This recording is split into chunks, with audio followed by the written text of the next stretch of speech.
Right. నేను కొంచెం phone రావటం వల్ల నేను మీకు కొన్ని మాటలు ఇక్కడి నుంచి మళ్ళీ కంటిన్యూ చేద్దాం. ఇక్కడ యూదులకి యూదులకి ఒక గుడ్డివాడైన వ్యక్తి సువార్తను ప్రకటిస్తున్నాడు. మెస్సీ గురించి వాళ్ళకి చెప్తున్నాడు. మెస్సీ గురించి చెప్పడమే కాదు, అతడు నా కళ్ళు తెరిచాడు, నేను ఆయన యందు విశ్వాసం కలిగి ఉన్నాను, ఆయన నిజంగా ఎక్కడి నుంచో వచ్చాడు, ఆయన మహాశక్తివంతుడైన. ఆ శక్తి మీకు తెలతలేదా? ఆ శక్తి మీరు గ్రహించలేకపోతున్నారా? నిజమే, అంతే. ఇప్పుడు ఇశ్రాయేలు ప్రజలు ఇప్పటి వరకు కూడా వాళ్ళు ముసుగు అలా ఉండిపోయింది. కొరింథీయులకు రాసిన 2వ పత్రిక 3-4 అధ్యాయాలు ఇదే విషయాన్ని అపొస్తలుడైన పౌలు గారు కోట్ చేసి పదే పదే అదే మాట చెప్తూ ఉంటారు ఆయన. అర్థమవుతుందా? నేను చెప్పే మాట మీరు బాగా గమనించాలి. వాళ్ళు మోషే ధర్మశాస్త్రం కిందే ఉన్నారు. ఇంకానే అంటే వాళ్ళకి ఎవరు ముఖ్యం? మోసే ముఖ్యం. ఇప్పుడు నువ్వు ఆలకిస్తున్నా, నీవు ఎవరు ముఖ్యం అంటే మాకు మా పాస్టర్ గారే ముఖ్యం అంటారు మీరు. అసలు నేను చెప్పేది అలా లేఖనంలో ఉన్నదా, లేఖనంలో లేదా? నువ్వు గమనించాలన్నమాట. తప్పుగా అంటలేదు నేను. మనమందరం మార్చబడాలండి. ఏ ఒక్కరు కూడా విడిచిపెట్టబడకూడదు. మనమందరం కూడా ఆయన యొక్క సన్నిధికి చేరాలి. నువ్వు చేరాలంటే ఏం చేయాలి? ఆయన యొక్క మాటలు నువ్వు ఆగ్రహించాలి. యూదులు యేసుక్రీస్తు ప్రభువు వారిని పాపి అన్నారు. ఎలా అన్నారు చూడండి అక్క మాట. 9వ అధ్యాయము, యోహాను సువార్త 9వ అధ్యాయంలో 13వ వచనం కానించి నేను చదువుతున్నాను. 13వ వచనం కానించి 34 వరకు ఈ భాగంలో కొన్ని మాటలు మనం నేర్చుకుందాం. ఇందులో 5 విషయాలు చెప్తానన్నా నేను. 5 విషయాలు ఎక్కడి నుంచి చెప్తాను నేను మీకు? 29వ వచనం కానించి 28వ వచనం కానించి చెప్తాను. 28వ వచనం కానించి మీకు ముగింపు మాటలో 28వ వచనంలో తెలిసిపోతుంది వాళ్ళు అసలు ఏ ఏ ఏ కాంటాక్స్ట్లో ఉన్నారో, వాళ్ళు ఏ మనిషి మీద ఆనుకుని ఉన్నారో, ఈ గుడ్డివాడైనా ఇతను ఏ మనిషి మీద ఆనుకున్నాడో ఇద్దరికి కూడా వ్యత్యాసం తెలిసిపోతుంది మీకు. అంటే ఈనాటి వరకు కూడా వ్యక్తి పూజ మనం చేస్తుంటే ఇప్పుడే దాన్ని విడిచిపెట్టేయండి. నువ్వు భర్తను ఎక్కువగా పూజిస్తున్నావా? దయచేసి విడిచిపెట్టే తల్లి. భర్తను ప్రేమించు. అతనికి ఏ అవసరతలు కావాలో అన్నీ కూడా నీ ద్వారా అన్నీ చెయ్యి. ప్రేమగా చూడు. కానీ నీ ఆరాధకుడు యేసుక్రీస్తు ప్రభువు అవ్వాలి. మనందరి ఆరాధకుడు ఎవరంటే మెస్సీ అవ్వాలి, దేవుడు అవ్వాలి, పరిశుద్ధాత్ముడు అవ్వాలి. ఈ మాటలు మనకి కొంచెం సేదుగా ఉన్నా ఇది సత్యము, ఇది సత్యము. కాబట్టి మీరు గమనించండి. 13వ వచనం కానీ చదువుతున్నాను. యోహాను సువార్త 9:13. అంతకుముందు గుడ్డివాడైన వానిని వారు పరిసయ్యుల యొద్దకు తీసుకుని పోయిరి. పరిసయ్యులు వచ్చేశారు. యేసు బురద చేసి వాని కనులు తెరిచిన దినము విశ్రాంతి దినం అంట. విశ్రాంతి దినం తెలుసు కదా మీకు, చెప్పక్కర్లేదు. విశ్రాంతి దినాన్ని ఇప్పుడు శనివారం విశ్రాంతి దినం వస్తుంది, అంతే కదా. శనివారం అనే దినం విశ్రాంతి దినం వస్తుంది. ఓకేనా? అది మీరు గుర్తుపెట్టుకోండి. వాడు ఎలాగా చూపు పొందునో దాని గురించి పరిసయ్యులు కూడా వానిని మరలా అడగగా, వాడు నా కన్నుల మీద ఆయన బురద ఉంచగా నేను కడుక్కుని చూపు పొందుతున్నని వారితో చెప్పును. 16. కాగా పరిసయ్యులు కొందరు, ఈ మనుషుడు విశ్రాంతి దినమున ఆచరించట్లేదు గనుక దేవుని యొద్ద నుండి వచ్చినవాడు కాడనిరి. ఏ మనుషుడు? మెస్సీ గురించి చూడండి. మళ్ళీ చూడండి 18లో కూడా చూడండి. యూదులు వాడు గుడ్డివాడై ఉండి చూపు పొందునని నమ్మక చూపు పొందిన వాని తల్లిదండ్రులు పిలిపించి, గుడ్డివాడై పుట్టునని మీరు చెప్పు మీ కుమారుడు వీడేనా? అలాగైతే ఇప్పుడు వీడెలాగా చూచుచున్నాడని వారిని అడిగిరి. 20. అందుకు వాని తల్లిదండ్రులు, వీడు మా కుమారుడనియు వీడు గుడ్డివాడుగా పుట్టుననియు మేము ఎరుగుదుము. 21. ఇప్పుడు వీడు ఎలాగా చూచుచున్నాడో ఎరగము. ఎవడు వీని కళ్ళు తెరిచినో అది మేము ఎరగము. వీడు వయసు వచ్చిన వాడు వీనినే అడగండి తన సంగతి తానే చెప్పుకునుడని వారితో అనిరి. 22. వాని తల్లిదండ్రులు యూదులకు భయపడి అలా చెప్పిరి. ఎందుకనినా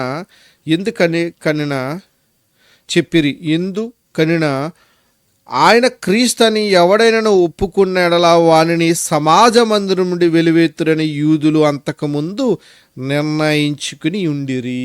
ఎందుకు భయపడ్డారు తల్లిదండ్రులు అంటే వేరే వ్యక్తిత్వం. చాలామంది సమరయుడు అంటారు, చాలామంది వేరే చెప్తారు, ఏదని అనుకోనండి. ఇతడు అక్కడున్న పరిచయులకి సువార్తను ప్రకటిస్తున్నాడు. అర్థమైందా? వ్యక్తిని బట్టి వెళ్ళిపోతున్నారు వాళ్ళు. మోషే యొక్క ధర్మశాస్త్రాన్ని బట్టే వెళ్ళిపోతున్నారు వాళ్ళు. మోషే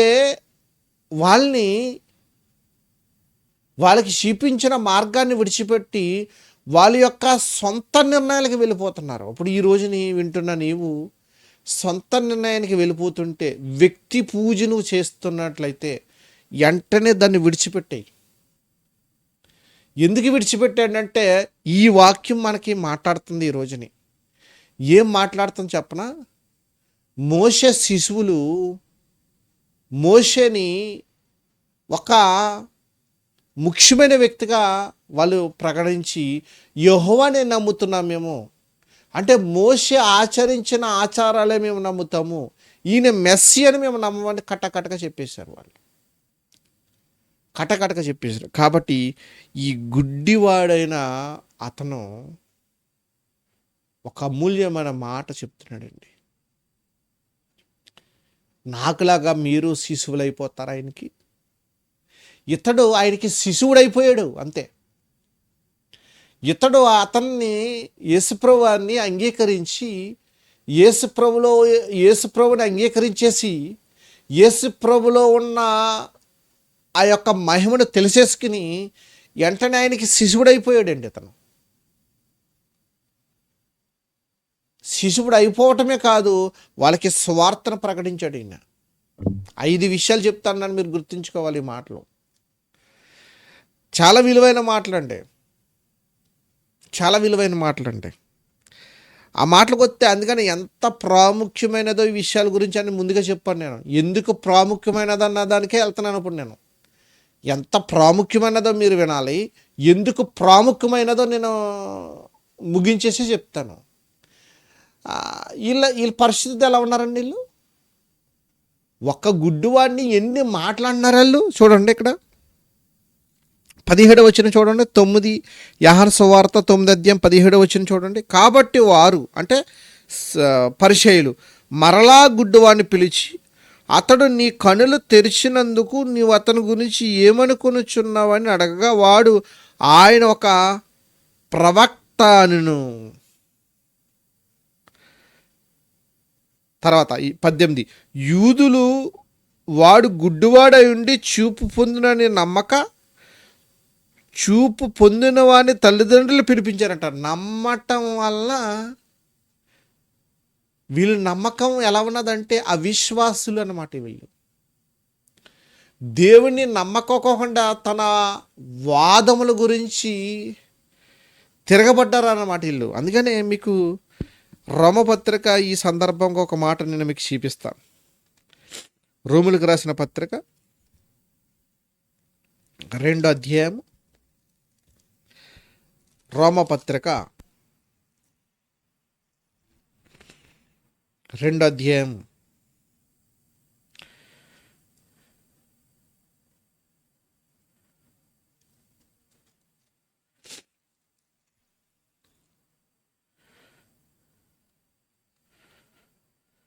ఒకటో అధ్యాయం ఉండే 21. మరియు వారు దేవుని నెరిగియు ఆయనను దేవునిగా మహిమపరచలేదు. మరియు వారు దేవుని నెరిగియు, భక్తిహీనులు అన్నమాట, ఆయనను దేవునిగా మహిమపరచలేదు, కృతజ్ఞతలు చెల్లింపను లేదు, కానీ తమ వాదముల యందు వ్యర్థులైరి, వారి అవివేక హృదయము అంధకారమైను, తాము జ్ఞానులమని చెప్పుకొనుచు బుద్ధిహీనులైరి, వారు అక్షయుడగు దేవుని మహిమను క్షయమగు మనుష్యుల యొక్కయు పక్షుల యొక్కయు చతుష్పద జంతువుల యొక్కయు పురుగుల యొక్కయు ప్రతి మాయా స్వరూపంగా మార్చేశారనమాట. ఎక్కడ పట్ట అక్కడ పూజించడం మొదలుపెట్టేశారండి. ఈ యూదుల గురించి మాట్లాడుకుంటేనండి ఇశ్రాయేల్ గురించి చాలా మాటలు ఉన్నాయి. కానీ ఈ గుడ్డివాడైన ఇతను ఒక అమూల్యమైన మాట, మనకి 5 మాటలు మనకు నేర్పుతున్నాడండి. ఈ 5 మాటలు మనం చూసుకుని ముందుకు వెళ్దాం. ఈ 9వ అధ్యాయమే యోహాను సువార్తలోకి మీరు రండి. 25వ వచనము 24వ వచనం చదువుకుందాం. కాబట్టి వారు ఎవరు? పరిసయ్యులే. గుడ్డివాడై ఉండిన మనిషిని రెండవ మారు పిలిపించి దేవుని మహిమపరచుము, ఈ మనుషుడు పాపి అని మేము మెరుగుదుమని వానితో చెప్పగా. ఎవరిని? యేసుక్రీస్తు ప్రభువారిని పాప అంటున్నారండి వాళ్ళు. యేసుక్రీస్తు ప్రభువారిని పాప అంటున్నారు. మళ్ళీ 16వ అధ్యాయం కూడా చూడండి, ఇందులోనే. కాగా పరిసయ్యులో కొందరు ఈ మనుషుడు విశ్రాంతి దినమును ఆచరించటం లేదు కనుక దేవుని యొద్ద నుండి వచ్చినవాడు కాడనిరి. మరికొందరు పాపి అయిన మనుషుడు ఇలాంటి సూచక్రియలు ఎలాగా చేయగలడనేది ఇట్లు వారిలో భేదం పుట్టిందంట. వారిలో భేదాలు, ఒకరేమో పాపి, ఒకరేమో దేవుని దగ్గర నుంచి రాలేదు. ఇలా మాట్లాడుకుంటూ 25వ వచనం కనుక రండి. 25వ వచనం కనుక రండి. వాడు ఆయన పాపి కాడో నేను ఎరగను. వాడంటే ఎవరో? గుడ్డివాడు. ఇక్కడ ఒకటి మాత్రం నేను ఎరుగుదును, సువార్త ప్రకటించేస్తున్నాడండి. సువార్త స్టార్ట్ అయిపోయిందండి ఈయన దగ్గర. దేవుని యొక్క కుమారుని యొక్క జ్ఞానం స్టార్ట్ అయిపోయిందండి ఈయన దగ్గర నుంచి. ఏమంటాడు ఆయన? గుడ్డివాడైన ఆ ప్రముఖుడు, ఆ వ్యక్తి, ఆ మంచి వ్యక్తి మంచి మాటలు చెప్తున్నాడు. ఇప్పుడు మనకి వినగలవా? ఈయన ఓపిక మనకు ఎక్కువ ఉండాలి అంట. విషయం తెలియటం పెద్ద ముఖ్యమేం కాదంట. దాన్ని మనం ఆచరణలో పెట్టుకుని నడుచుకుంటమే ఉత్తమము. దావీదు దగ్గరికి నాతాను వచ్చి తప్పు చేశావు అన్నాడు, అంతే. నాతాను పేరు పెట్టుకున్నాడు కొడుక్కి. మళ్ళీ నేను పాపినని ఒప్పుకున్నాడు దావీదు. రాజయ్యుండి, యూదులకు రాజయ్యుండి 40 సంవత్సరాలు పరిపాలించి, గొర్రెలకి మంచి కాపరై ఉండి, సింహాన్ని చీల్చేశాడు. తోడేళ్ళ నుంచి గొర్రె పిల్లను రప్పించుకున్నాడు. ఆయన తెచ్చుకున్నాడు, అంతే. బలాసాలుడు. దావీదుకి 10,000 కొలుది, సౌలుకి 1,000 కొలుది. సంఖ్య పెరిగింది. దేవుని యందు బ్రతికాడు. దావీదు అన్న మాట అండి, ఈ ఫిలిష్తీయుడా ఉన్నతమైన మహాసింహాసనం ఉన్న యెహోవాను తిరస్కరించుకు వీడవుడు, సున్నితి లేనివాడు అంటాడు.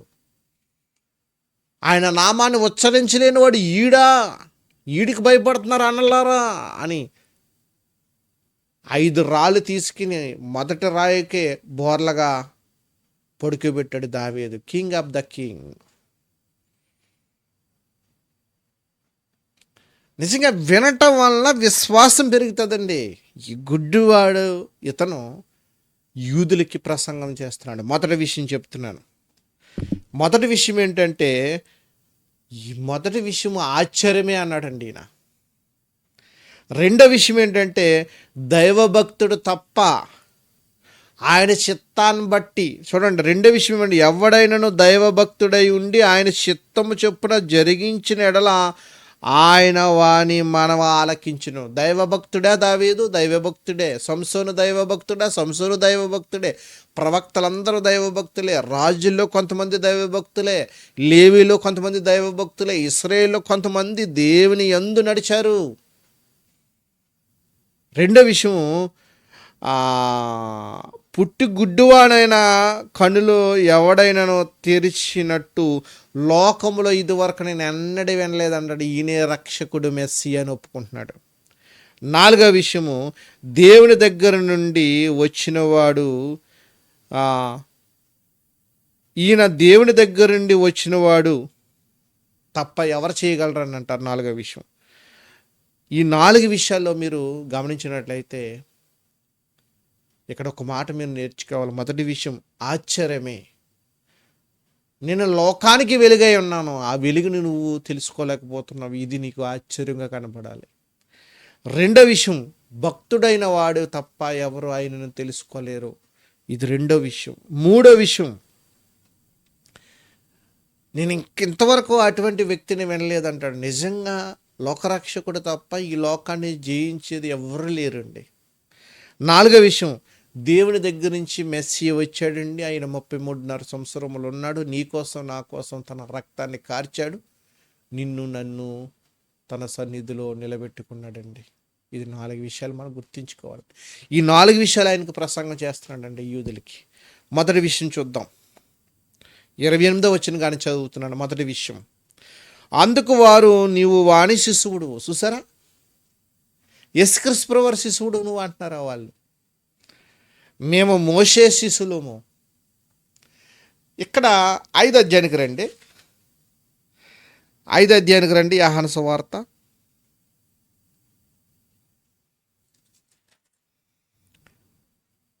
5వ అధ్యాయానికి రండి.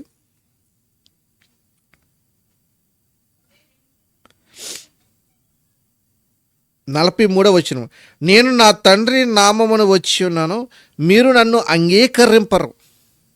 మరొకడు తన నామమున వచ్చిన పక్షమున వారిని అంగీకరింతురు. 44, అద్వితీయ దేవుని వల్ల వచ్చు మెప్పును కోరక ఒకని వల్ల ఒకడు మెప్పు పొందుచున్న మీరు ఎలా నమ్మగలరు?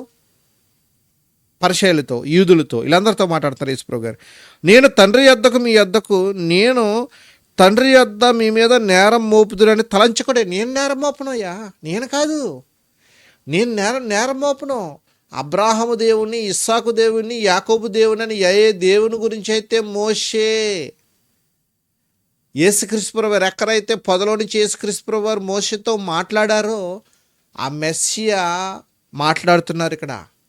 మోషే మీ మీద నేరస్థాపన చేస్తాడో నా ఎదుట అంటారు. ఆ విషయం చెప్తున్నాడు చూడండి. 45వ వచనం, మీరు ఆశ్రయించుచున్న మోషే మీ మీద నేరం మోపువాడు. నేరం మోపుతాడు. అతడు నన్ను గురించి రాసిన కనుక మీరు మోషేను నమ్మునట్టే నన్నును నమ్ముదురు. మీరు మోషేను నమ్మలేదు, ఆయన అడుగుజాల్లో మీరు నడవలేదు, ఆయన యొక్క సంకల్పాన్ని బట్టి మీరు నడవలేదు. తర్వాత, మీరు అతన్ని లేఖనంలో నమ్మని ఎడల నా మాటలు ఎలా నమ్ముదురను? మీరు అతని లేఖనములను నమ్మిన ఎడల నా మాటలు ఎలాగా నమ్ముదురను? నమ్మని ఎడల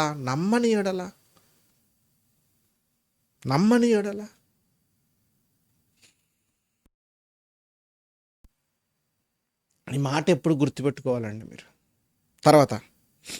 తర్వాత ఇంకోటి ఏంటి, రెండో విషయం ఏంటి, ఈ 30 వచనాన్ని మీరు గుర్తుపెట్టుకున్నట్లయితే ఒక విలువైన మాట మనం చెప్పుకిని ముగించుకుందాం. 30 వచనాన్ని ముగించుకుందాం. ఆయన ఎక్కడి నుండి వచ్చినో మీరు ఎరుగకపోవటం ఆశ్చర్యమే. ఇది మొదటి విషయం. 31 వచనం, దేవుడు పాపుల మనవి ఆలకింపడని ఎరుగుదుము. ఎవడైనా దైవభక్తుడై ఉండి ఆయన చిత్తం చొప్పున జరిగించినలా ఆయన వాని మనవి ఆలకించును. ఇది రెండో విషయం. పుట్టుగుడ్డు వాని కనులు ఎవడైనా తెరిచినట్టు లోకము పుట్టినప్పటి నుండి వినబడలేదు, నేను వినలేదు అంటాడు. మూడో విషయం 33, ఈయన దేవుని యొద్ద నుండి వచ్చిన వాడు కాన పక్షమున ఏమి చెయ్యనేరడని వారితో చెప్పును. 4వ విషయం చెప్పేశాడు. ఈయన అక్కడి నుంచి వచ్చాడు, అందుకే ఈ కార్యాలయాన్ని చేస్తున్నాడు. అటువంటి మెస్సీని నువ్వు మనస్ఫూర్తిగా అంగీకరించినట్లయితే ఇతని ద్వారా నువ్వు నేర్చుకున్న ఈ 4 మాటలు నీ హృదయాన్ని ఫలింపచేయాలి. వాళ్ళు మోసే అని ఉన్నారు. ఇంకానే కళ్ళు తెరవబడాలి, కళ్ళు మనోనేత్రం వెలిగింపబడాలి. ఒక వ్యక్తిని మనం పూజించకూడదు. ఆరాధకుడు యేసయ్యే, ఆయననే మనము కనపరచాలి, ఆయననే మనము స్తుతించాలి, ఆయనే స్తుతులకి పాత్రుడైన. కాబట్టి ఏం చేశారంటే 34వ వచనం ముగింపుగా, అందుకు వారు, నీవు కేవలం పాపువై పుట్టినవాడువు, నీవు మాకు బోధింపవచ్చుతువా అని వానితో చెప్పి వాన్ని వెలివేసిరి. జనం ముందు మనం వెలివేయబడుతున్నాం, కానీ ఆత్మీయంగా అభివృద్ధి పొందుతున్నామని ఈ మాటలో నేను తేటతెల్లగా మీ అందరికీ చెప్పక మానలేనండి. మరి 2వ భాగం కూడా ఈ విషయాలు మనం మాట్లాడుకుందాం. ప్రభు చిత్తాన్ని బట్టి ఇంకా ముందుకు వెళ్దాం. దేవుడు ఆ కృపచేత మనందరినీ కూడా కాచి కాపాడునుగాక. ఇంతవరకు మీరు చూస్తున్నందుకు దేవాతి దేవుని మహింపరుస్తూ మరొకసారి మీ అందరికీ నా హృదయపూర్వకమైన వందనాలు తెలియపరుస్తూ, మీరు మీ కుటుంబాలు ఆయన కృపయందు పరిపూర్ణత కలిగి ఉండునుగాక. ఆమెన్. Thank you. అందరికీ వందనాలండి. Thank you.